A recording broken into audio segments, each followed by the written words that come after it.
500 peso challenge, 20 pesos. Sa Baguio. Oo. Ipa 500 peso challenge nga ako. Hindi ko nakuhanan yung siomay na kinain ko.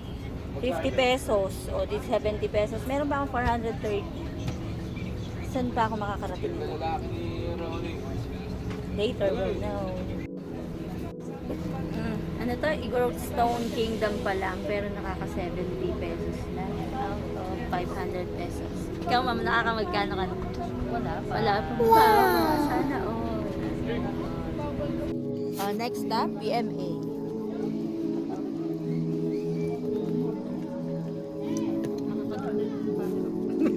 ₱500 challenge. Pag napunta kayo dito sa PMA, tikman nyo itong fried siomai nila. Ang sarap. Sarap. Tapos ito, squid balls. Squid balls. Fried siomai. 115 pesos. Kaya masarap. PMA. 500 peso challenge. Nag-CR tayo. 15 pesos. Ihi lang. Nabawasan na yung 430 na. 15. Magkano na lang? 415 na lang. Tara na. Next stop. Mines View. Minus. Kano ba to? Side, 34 pesos. 415 minus 34 pesos. Ayan guys, nag-CR ako, 20 pesos. 415 minus 20, 395. Minus 200, 100 tong strawberry. 100 to, 7 for 100. 395 minus 200, 195 na lang. Ang 500 peso challenge. 195 na lang.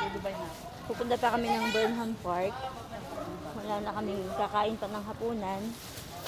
Tapos gutom na lang siguro.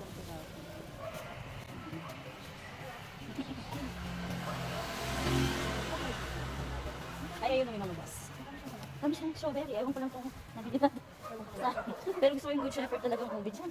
Grabe naman na presyo. 450. 450 yung ube dyan. Oo. Hindi na ako nakabili ng ube dyan. Hindi na siya affordable. Mahal. Habang kinakain mo, nakapalaman sa tinapay. Nanamnamin may 450. 200 pesos. Pakuluan mo na lang. Kalahating piloso ka lang yun. Dagdagan na lang gatas ng ube.